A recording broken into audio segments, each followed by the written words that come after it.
ce qui est intéressant, c'est je vais juste dire 2-3 choses sur les angles morts peut-être de cette perspective. Voilà. D'abord, il y a une chose qui est intéressant de remarquer, c'est que Tilly, c'est une vraie question, je ne sais pas pourquoi. Alors Tilly est un chercheur absolument reconnu aux États-Unis, c'est le pape de la sociologie des mouvements sociaux, et en même temps, son truc sur la période d'action n'a pas produit grand-chose aux États-Unis. Vous voyez ce que je veux dire ? C'est en France que ça a produit des choses. C'est-à-dire que, où est-ce qu'on a développé les travaux sur la manifestation comme forme en France ? Où est-ce qu'on a produit des travaux sur la grève de la faim comme forme en France ? Etc., etc. La pétition, le squat, etc., etc. Vous savez, si vous prenez, il y a une petite collection auprès de Sciences Po qui s'appelle Contester, qui est une espèce, d'ailleurs elle est le produit de ça, c'était une bonne idée, c'est on prend en gros tous les modes d'action, puis on fait un petit bouquin, parce qu'il y a eu des thèses, etc. Aux États-Unis, il n'y a pas eu ça. Il n'y a pas, par exemple, il n'y a pas de livre sur, comme c'est un peu ma spécialité, ça je le sais, je suis en train d'en faire un qui va être traduit là en anglais, donc je sais qu'il n'y a pas de livre sur la manifestation. Comme forme de. Vous voyez ? Donc la fortune critique de Tilly, sur la notion de répertoire, etc., elle est plutôt. Je ne sais pas pourquoi, vraiment je ne sais pas pourquoi, puisqu'en même temps, on en parlait tout à l'heure, Tilly est très peu reconnu chez les historiens français. Hein. Donc il est beaucoup moins reconnu en France qu'il n'est aux États-Unis, et en même temps, c'est là qu'il fait ses petits, en quelque sorte. Alors, ce que je voudrais. Bon, ça c'est une question que je me pose, que je vous pose, je ne sais pas si vous avez la réponse. À propos d'angle mort, sur cette théorie des répertoires d'action, enfin ce concept de répertoire d'action, vous le savez sans doute, mais quand on lit les travaux de Tilly, quand on voit ce qu'il raconte sur le répertoire d'action, on voit bien que c'est une approche très structuraliste. Hein. C'est une approche très structuraliste qui finalement s'intéresse surtout à la manière et montre s'intéresse à la manière dont des contextes donnés, donc des structures sociales données, produisent des formes d'action. D'accord ?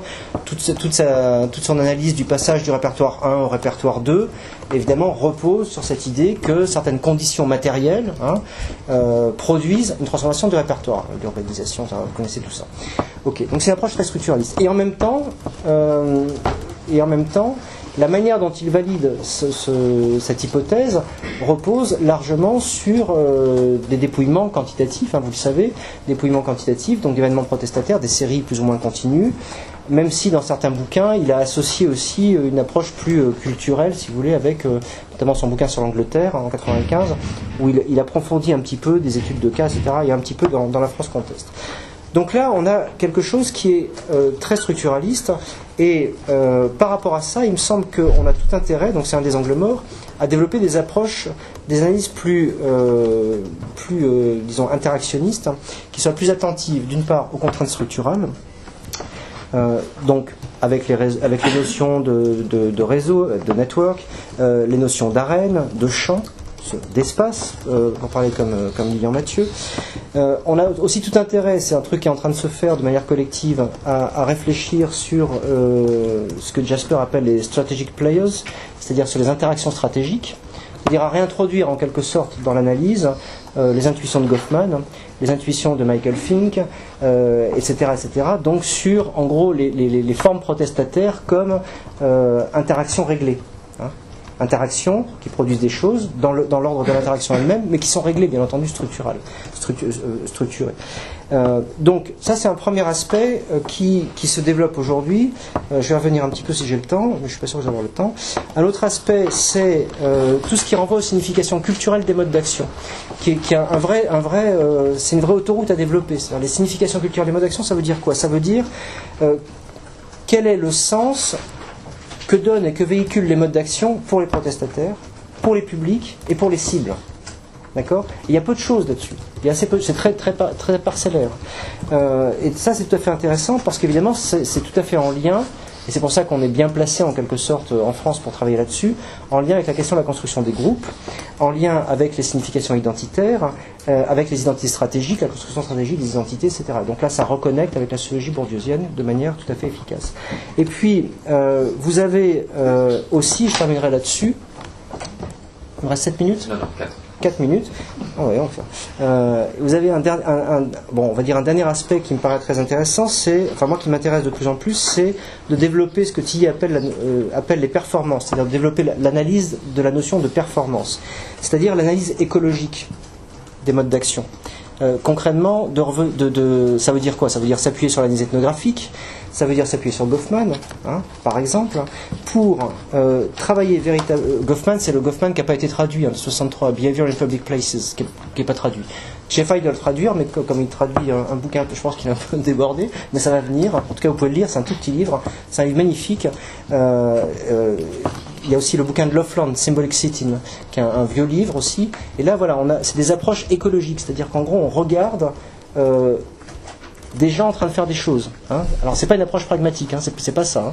Parce que les pragmatistes ne regardent pas vraiment, de mon point de vue. Là, on regarde vraiment ce qui se passe. Et on s'intéresse aux interactions stratégiques, en situation. Et ça débouche sur tout un programme de recherche, me semble-t-il, que j'énonce alors très rapidement à la fin du papier sur la rédaction, sur les conséquences de la participation aux actions collectives. Tout à l'heure, il y a une question qui vous a été posée par vous, qui est tout à fait congruente avec ce que je suis en train de dire là. C'est-à-dire, en gros, qu'est-ce que produit sur les individus la participation à l'action collective, la participation à des mobilisations, à des grèves, etc. Ça, c'est quelque chose sur lequel on sait peu de choses. Donc, les conséquences individuelles de la participation aux actions collectives. Et pour pouvoir dire des choses intéressantes là-dessus, alors, évidemment, il y a Macadam, Freedom Summer, etc. Mais me semble-t-il, il y a une autre manière de faire, c'est de s'intéresser à ce qui se passe en situation. Qu'est-ce qui se passe? Qu'est-ce que produit la participation à une manifestation?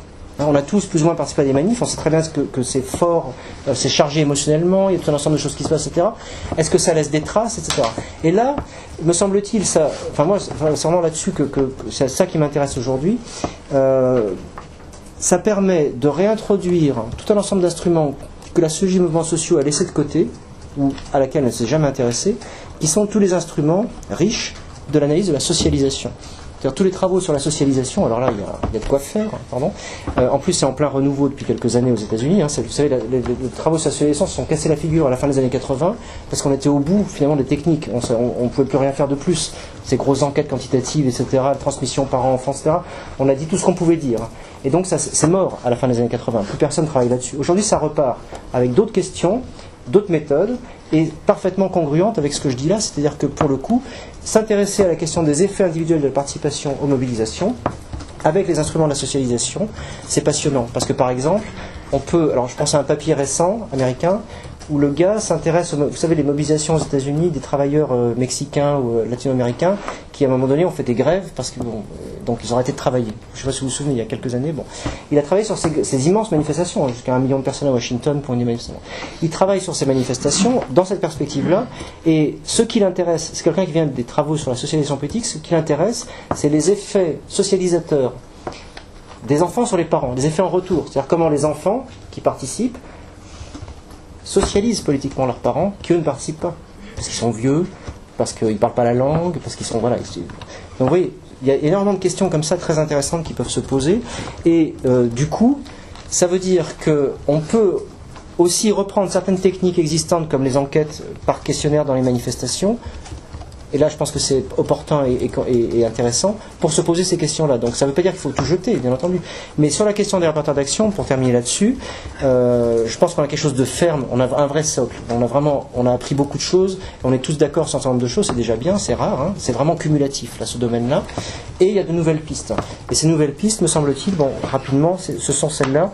Et surtout, me semble-t-il, la question à la fois donc, de l'écologie, les performances, l'analyse des performances comme forme. Je vous conseille un numéro de la revue ethnographique.org, c'est un récent numéro d'il y a 2-3 ans, donc c'est en ligne, ethnographique.org, sur l'analyse morphologique des manifestations.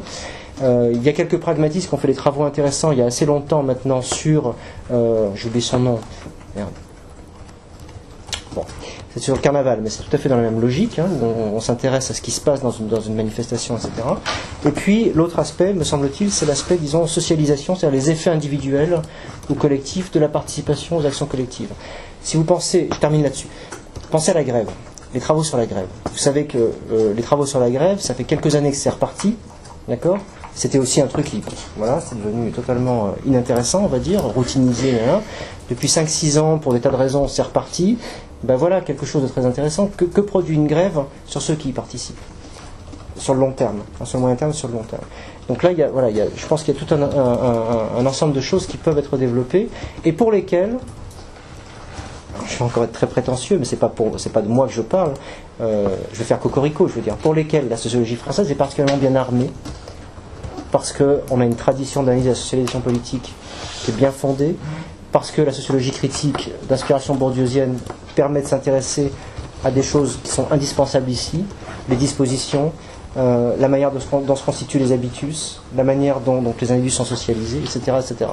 Toutes choses qui sont assez peu entendues ou connues dans la sociologie américaine. Hein, si vous pensez à la notion de disposition, d'aménagement de disposition, etc., bon, à part un ou deux auteurs, c'est que Bourdieu est l'auteur le plus cité aux États-Unis et le plus mal cité d'une certaine manière. C'est-à-dire qu'il faut voir. Il faut voir ce qu'on en fait.